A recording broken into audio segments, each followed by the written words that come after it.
What are the doses, guys? Here's the common doses for me, myself, actually, that my doctor gives me. I asked for it. He said, okay. And that I give to my patients, and I monitor them very closely down here. 0.5 ml every 5 days of cypionate. It's 200 milligrams per milliliter. All right, look, I've always contended that longer esters should be injected somewhat how they were designed to be injected, which is less frequently. I mean, I sometimes think about like the people that were behind creating testosterone enanthate and testosterone cypionate, looking at people sticking themselves every day doing daily micro injections, and like what they would think about it. They'd probably be like, why are these people doing this? And look, ultimately people do that to avoid side effects that they're getting on bolus injections at once. So that can happen, sides can come, but you really have to ultimately look at what's causing those side effects. Do you need to work on the GABAergic system? And that's why you're anxious from a bolus injection. Are you over aromatizing? Can you fix that? Ultimately, you know, for the sexual system, you're going to get a better response in most cases by doing bolus injections at once. And look, managing estrogen or not managing estrogen, it really all depends on the person. But the bolus amount of androgens at once, as well as the conversion to DHT, which we've proven and now has been sort of a hot topic, is so critical for male sexual function, especially in people that are kind of starved of it on TRT or otherwise. Like, guys, you need the DHT. This is the Anabolic Doc, right? So if you're on TRT or interested in hormones or anything that we talk about regarding hormones or steroids, then you definitely want to follow the Anabolic Doc. His name is Thomas O'Connor, and he's a super funny, witty, just like fucking cool dude, all right? You won't regret following this guy's YouTube channel. And he's one of the people that has talked about nadir dosing, first of all, you know, where you run somewhat of a bolus injection, and then you do your labs on your trough, and you sort of guesstimate where you end up ultimately at your peak. But also, you know, this notion of 80 to 100 to 120 milligrams every 5th day of a longer ester. But I think we ought to have a listen to what Doc says about what he gives his patients. This is an MD that is constantly treating guys that are on TRT, deals with a lot of blood work and a lot of individuals on an everyday basis for decades. Let's see what the Anabolic Doc has to say about dosing long esters.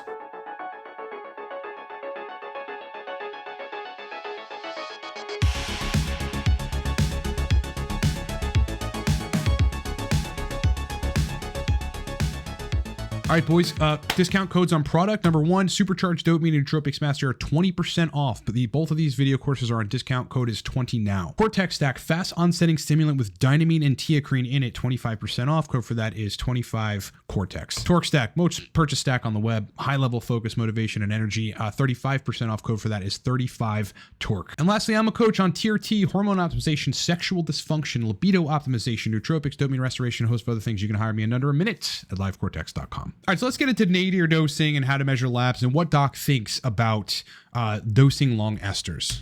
The way most doctors that do this are, we agree that nadir dosing is the way it should be done. You're at steady state, you're taking 0.5 ml of cypionate every 5 to 7 days. Go to the lab the day of the injection, don't take it. What's the low point? Nadir dosing. Now look, that's obviously useful for identifying where the blood markers are on the trough of your injection frequency window, and it somewhat gives you maybe a guesstimation of where you are at peak. If you really want to be advanced about it, then on day 2, you run total testosterone, you run free if you're interested in looking at free, you run DHT if you're interested in that, but ultimately you run estradiol sensitive. And then you can see where all of your lab markers are at the peak. You know, if you're doing a 100 milligram injection every 5th day or even a 70 milligram injection every 4th day, you know, the peak is still going to be right around day 2. All right, let's continue. Look at that. It could be anywhere from 400 to 500. It's a low point, up to even 700 or 800. If it's 1300 at the nadir, you're doing something wrong. This is total, right, guys? I'm just moving through fast for you guys. Again, go by the feel and the dangerous stuff. We're gonna bring all this in here in the end. You're gonna see that this is the physiology, the physics and the numbers of the dose and how you have to integrate this into your life with your doctor. They may not know this stuff. It's just they're very busy. These doctors are very busy. This is all I do. I own Testosteronology. I'm the world's first testosteronologist. It makes a good point. Like, just as an aside, I mean, if you're a doc that you're getting testosterone from, that you expect, like, when things change or you get side effects to sort of help you dial in your dose, but isn't particularly interested in that, maybe he's just a GP, or maybe he's an endocrinologist, but also sees a bunch of other patients in other capacities. The best help you're going to get is a good clinic that's that's got, consultants that actually do care about the individual and aren't so big that, they slot in these little 20 or 30 minute intervals for you to talk to them about your feedback regarding your protocol. And they're just like, oh, I don't know, maybe try this, or maybe we'll just take an AI, just non-targeted advice. So I could just talk in my sleep on this stuff. So understand it, guys. You're on Cypionate or Nanthate or Sustanon. I left Prop out. Propionate, you're just going to shorten everything up. Okay, what are the doses, guys? Here's the common doses for me, myself, actually, that my doctor gives me. I asked for it. He said, okay. And that I give to my patients, and I monitor them very closely down here. 0.5 ml every 5 days of Cypionate. It's 200 milligrams per milliliter.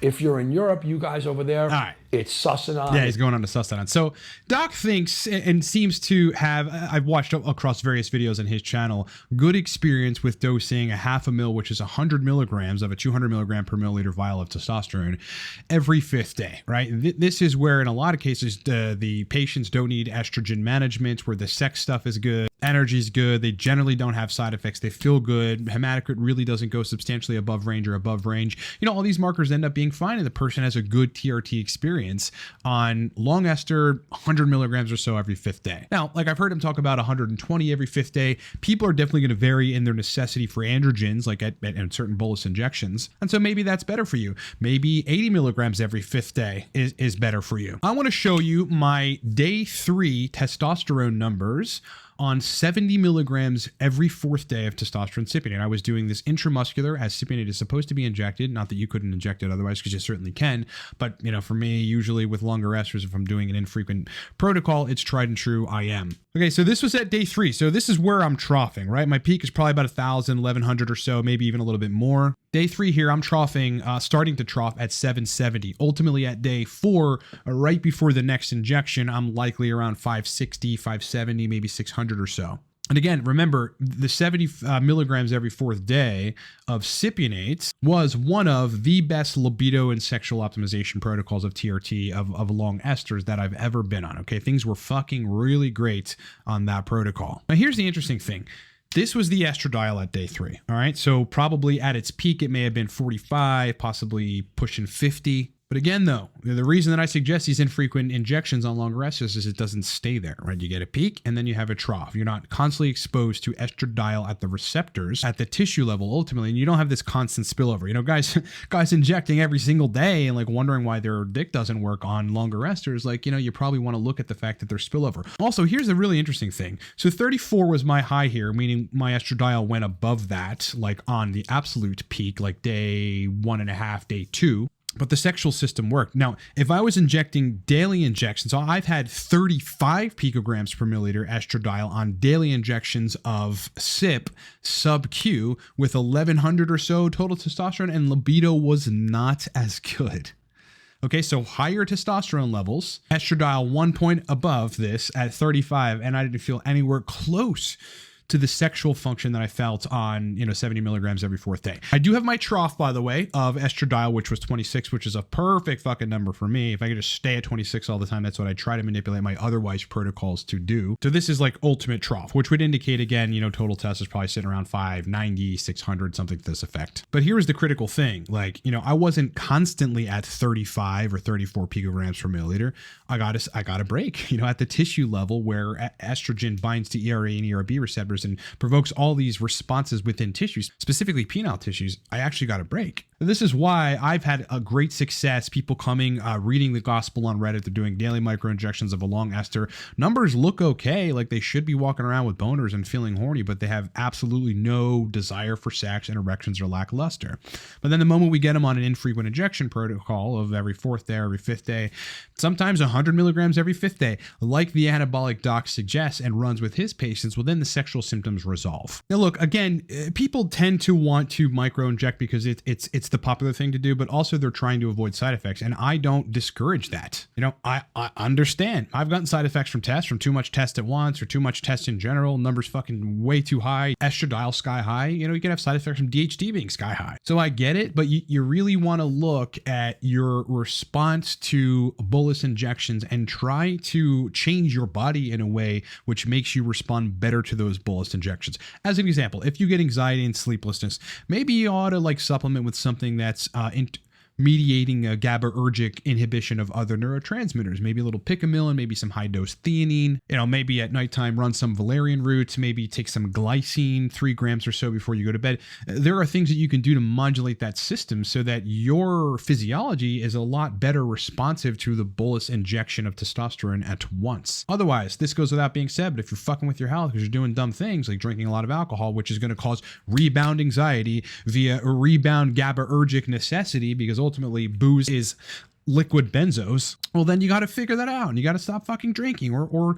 reduce the quantity of alcohol that you consume. Anyway, you really ought to look at that so that you can tolerate higher doses of testosterone at once, because remember, not only do you give the receptors a break as far as estradiol goes, but you get enough of a peak of androgens, and importantly, you get enough of a conversion of testosterone to DHT. DHT, as you guys know, and as I've been harping on lately, is so very fucking critical for sexual function in males, particularly in people that aren't getting adequate sexual function otherwise on TIER not on TIER, but also people that have had long-standing sexual dysfunction. I mean, DHT will revive the system, should revive the system. So should you do 100 milligrams enanthate or sip every 5th day? Maybe, maybe not. But if you're one of those people that is having libido and erection and sexual system problems on longer esters and you're injecting pretty frequently and the numbers look okay. See, this is the tricky thing, which goes back to, again, this transcriptional activity post the androgen receptor activation and the bolus at once influencing a different effect at the genetic side, then you may want to consider, backing off of the micro injections and doing an every 4th day of 60, 70 milligrams or every 5th day of between 80 and 100 milligrams of a long ester. If you want to follow the Anabolic Doc, please do so. I'll put his channel in the description of this video. Guy's super funny and witty, guys. Super smart. Been dealing with people on TRT for years now, likely a decade or more. If you need to book me on coaching, look, I got 2 slots left now. Somebody just booked a year yesterday. Now there's 2 or 3 slots that are about to end. So coaching programs that are about to end. So some slots will free up, but you got to get on board because those get taken very quickly. 3-month program, 6-month program, or 1-year program. Some of the most significant changes I've been able to make in people's sexual performance, brain performance, dopamine restoration, host of other things are done in the longer packages, guys. Been an absolute pleasure hanging out with you guys. Hope you're having a great day. Hope you have a great week. Much more content coming this week, so look forward to that. Kick ass, rock on, and I will talk to you guys on the next one.